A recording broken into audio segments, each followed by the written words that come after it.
What is up, everybody? RandomRandomMan here, aka RRM, bringing you another rapid movie review, aka RMR, and it is for Air. Based on true events, the plot of this biographical sports drama basically follows the origin of the Air Jordan, a basketball shoe line of which a Nike employee seeks to strike a business deal with rookie player Michael Jordan. Now, this is the latest directorial effort from Ben Affleck. His first three I loved, which include 2010's The Town and 2012's Argo, both of which he also starred in, and here in Air, he also stars as Nike CEO Phil Knight, doing some solid work, but he is not our main figure we follow. That would be his real-life BFF, Matt Damon, as Sonny Vaccaro, a sports marketing executive at Nike who is trying to make this all happen. His performance here reminds me a lot of what he did in The Informant, in that he is putting everything on the line, but he also has a likable demeanor that made me gravitate towards him. The ensemble here, I think, all do strong work across the board,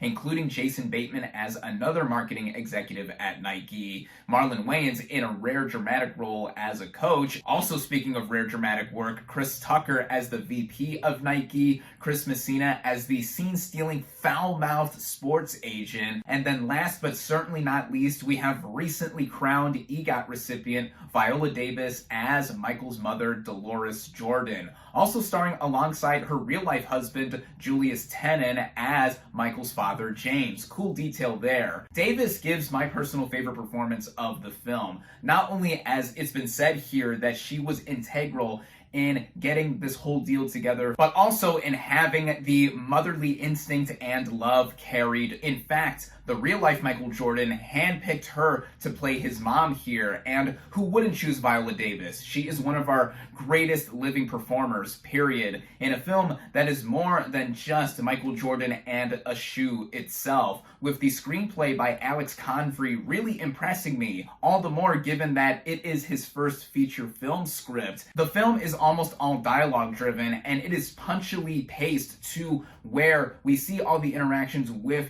the various executives and higher-ups at Nike trying to have Jordan be courted, no pun intended, to their side so that they can make a further image of him and sell a lot of shoes, which has charm in and of itself, not just with the major players in front of the camera, but in the way it is structured and executed via Ben Affleck's directing. This has an energy about it that makes it endlessly entertaining, just seeing how all these business dealings were struck up and just how everything weaved together in 1984, as we get a sense of the time period, and we also get a sense of a lot of foreshadowing in the legacy of Michael Jordan. Granted, on the one hand, we do get expected tropes associated with biopics here in the way this movie does flow throughout, and if one doesn't know the real-life story by now, it's world famous. Jordan made so much more money off of this brand deal than he ever did in playing on the court, on top of him being touted as the greatest player in the history of basketball. But on the other hand, this is all bypassed from how this has such a winning combination of charm, energy, and legacy, running at just under 2 hours in length and sporting some polished production values. This film, for lack of better terms, aims and scores. Given the studio behind this film, it will be eventually streaming on Amazon Prime Video, but if you can, and I encourage one to do so, seek this film out in a theater like I did, as mid-budgeted dramas like these usually do not come out that often in theaters anymore, and supporting these is something that I always like to do, and it's a testament to the talent of all that are involved and the real-life story here that we get films like these, as they are such crowd pleasers. I definitely recommend it. With that, my final verdict for Air is 4 out of 5 stars. Thank you all, as always, for watching. Be sure to like this video, comment on what you thought of Air, social media links in the description, subscribe to my channel for more, and I'll catch you on the next movie review.